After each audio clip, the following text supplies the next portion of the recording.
Boa tarde, vigilantes do município do Rio de Janeiro e demais vigilantes de todo o estado do Rio. Diante das ponderações de alguns colegas com relação à convenção coletiva de 2020, o Sindicato dos Vigilantes do município do Rio de Janeiro, através do seu presidente, resolveu dar aí um parecer com relação ao andamento da nossa negociação salarial, a campanha de 2020, a nossa CCT. Então vou passar agora a palavra para o presidente do sindicato, Antônio Carlos, para que ele possa esclarecer algumas dúvidas da categoria, para que a gente possa assim entender como é que anda essa negociação salarial. Pode ser, Antônio? Pessoal, boa tarde a todos que estão aí acompanhando a nossa live. A gente começa aqui essa conversa, esse bate-papo, e aí enquanto isso as pessoas vão entrando e vão tendo a oportunidade de acompanhar um pouco essa nossa explicação, esse nosso relatório sobre a campanha salarial. A ideia, na verdade, é uma conversa com os trabalhadores, com as trabalhadoras, sobre o que está acontecendo. Até porque todo mundo sabe que a gente está hoje passando por uma situação que a nossa geração, as gerações das quais nós fazemos parte, nunca viveu. Outro momento de pandemia como esse que está se vivendo hoje no Brasil aconteceu pela última vez em 1918 com a gripe espanhola, ou seja, já faz bastante tempo que isso não acontece no mundo, né? E hoje no Brasil, evidentemente que tudo isso tem impactado na nossa campanha salarial. Eu queria só fazer assim uma breve retrospectiva para a rapaziada, todo mundo entender o que aconteceu durante a nossa campanha salarial, porque nós começamos ela o ano passado. Quando foi novembro, dezembro, nós começamos as primeiras assembleias para discutir campanha salarial. Vocês se lembram, a gente convocou as assembleias, fizemos pauta, discutimos os assuntos, o que vamos levar para a patronal para ser discutido esse ano, etc, etc. E aí começamos então a campanha salarial oficialmente em dezembro do ano passado, ainda em 2019. Aí fomos discutindo, conseguimos fazer uma grande unidade de todos os sindicatos de vigilantes do estado do Rio de Janeiro. Apesar de todas as diferenças, discussões, apesar de muitas vezes não estarmos juntos negociando, aquele ano, o ano passado, até por sugestão do Cláudio de Niterói, sentamos todo mundo juntos, tiramos as nossas diferenças de lado e começamos uma campanha salarial conjunta, todo mundo unido.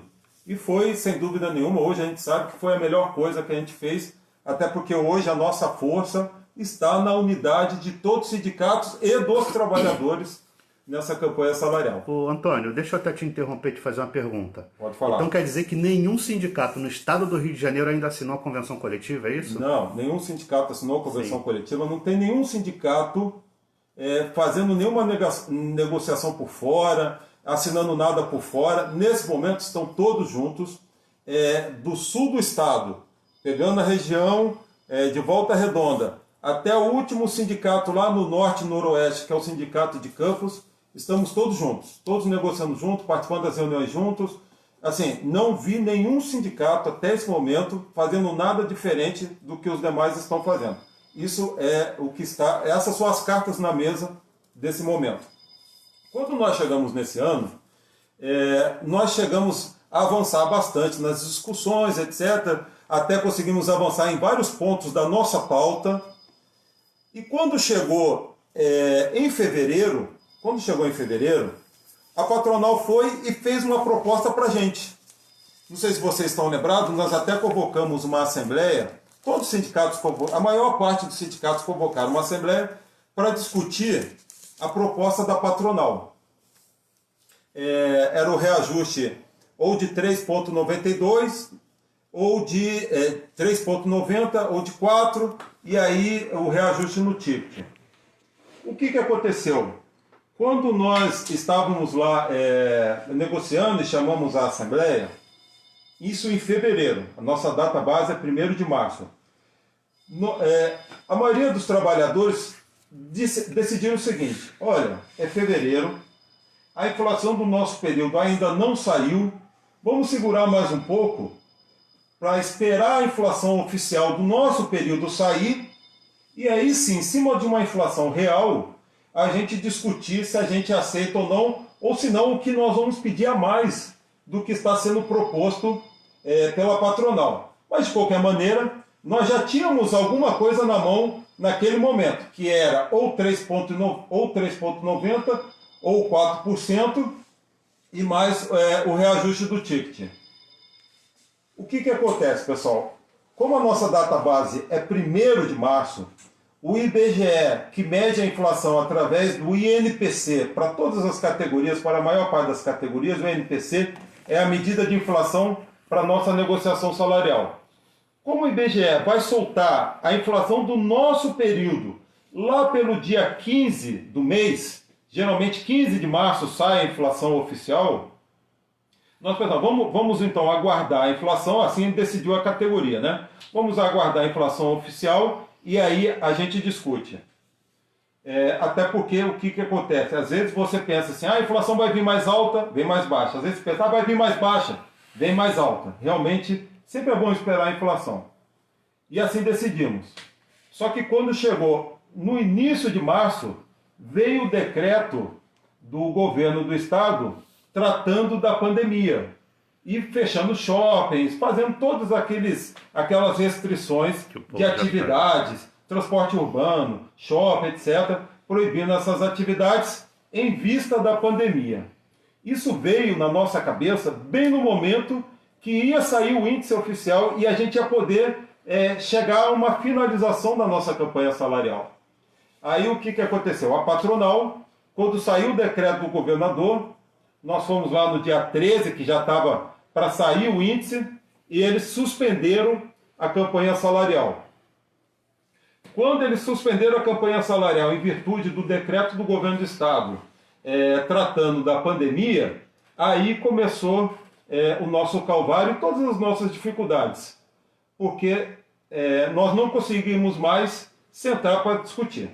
Quando a patronal, em março, suspendeu as negociações, ela nos emitiu um ofício dizendo que ia estender a nossa convenção coletiva até o dia 20 de maio.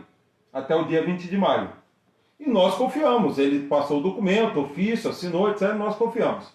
Depois desse momento, a patronal não cumpriu aquilo que tinha sido acordado de estender todas as convenções coletivas até 20 de maio.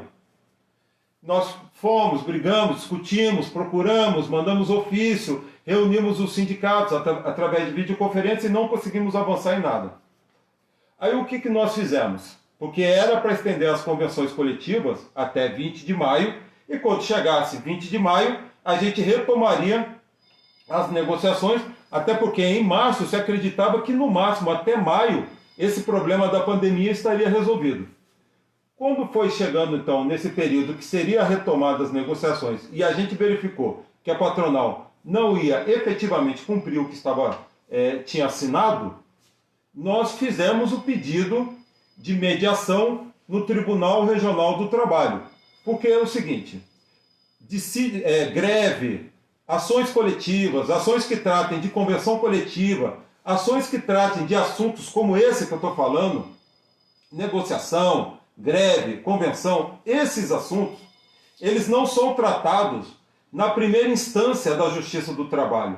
Eles são tratados na segunda instância da Justiça do Trabalho. É onde nós falamos que é o Tribunal Regional do Trabalho.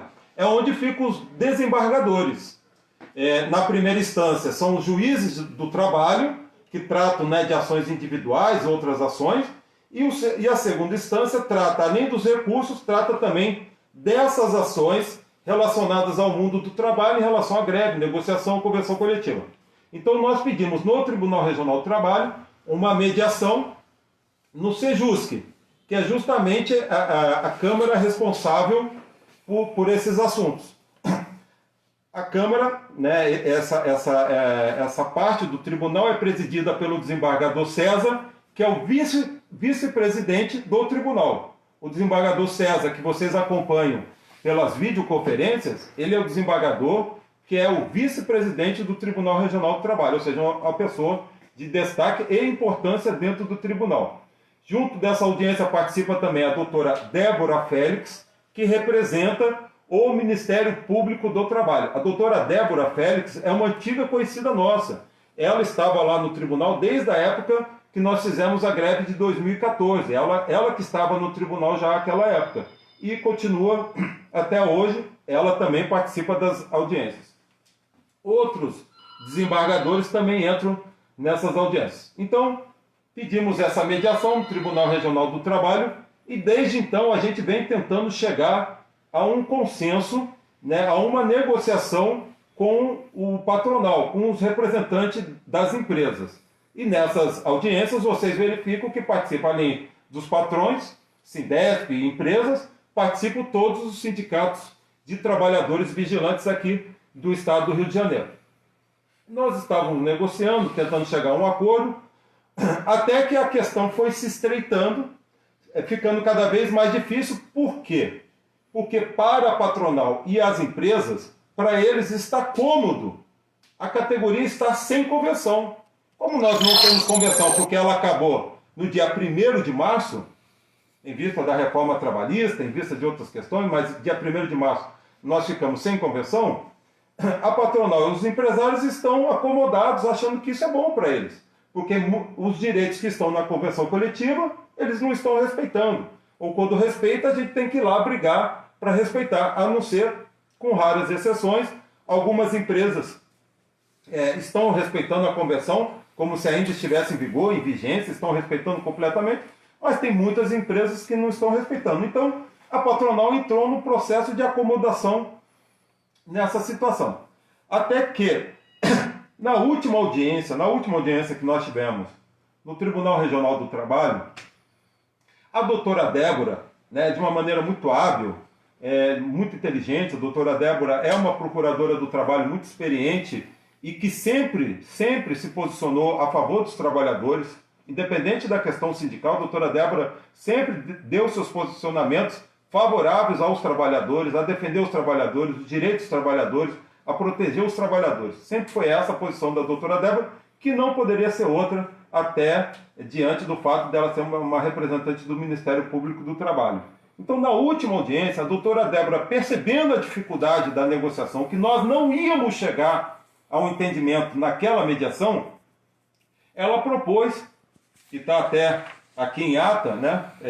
Qualquer um pode acessar no site do Tribunal Regional do Trabalho essa ata, basta colocar o número do processo, até vou pedir depois para a gente colocar, já está, né? Já está no nosso site, já está no nosso Facebook, essa ata, e aí pelo número vocês podem acompanhar todo o processo, é um processo público, né? Todo mundo tem acesso. Se vocês acompanharem lá, vocês vão ver a fala da doutora Débora, anotado, né? Transcrito, a fala da doutora Débora, sugerindo o quê? Que nós fizéssemos reunião à parte com a patronal para tentar chegar no entendimento, porque ali, com todo mundo, nós não estávamos conseguindo. Aí a doutora Débora, para não fechar a porta, até porque numa mediação, é importante que os trabalhadores saibam, numa mediação, o juiz não bate o martelo, o desembargador não chega e bate o martelo, é assim, vai fechar tanto reajuste, vai fechar extensão da convenção coletiva. Não, em mediação não existe isso. É diferente. Para haver a batida de martelo do juiz, teria que ser um dissídio coletivo. E nós já vamos chegar lá. Então, na mediação não tem essa batida de martelo, é a doutora Débora. Então, tenta fazer uma negociação só patronal e empregados, trabalhadores, para ver se vocês chegam no consenso. E nós retornamos aqui essa mediação só para homologar o que vocês acertarem lá. E assim foi feito. Está aqui, inclusive, que a patronal ia abrir o link para a gente tentar algumas reuniões para ver se chega a um consenso. E o que nós estamos tentando nessas reuniões com o sindicato patronal? A nossa ideia o que os nossos sindicatos querem, afinal de contas. Isso é importante que os trabalhadores e trabalhadoras entendam. Nós queremos, primeiro, garantir a nossa convenção coletiva. Nada é mais importante na vida de um trabalhador do que a sua convenção coletiva. A convenção coletiva da sua categoria, porque a nossa convenção coletiva, principalmente, ela é essencial para a nossa vida, porque ali estão muitos direitos e garantias nossas, né? Desde a reciclagem, a questão do seguro de vida, que tem na lei, mas tem na convenção com mais regras, questão de vale transporte, de ticket de refeição, de piso salarial, de gratificações, o empecilho, o impedimento para contrato intermitente, o impedimento para acordo individual dentro da empresa sem assistência do sindicato, o impedimento para banco de horas, as regras para parcial, para evitar o vigilante horista. É um mundo de coisas que está dentro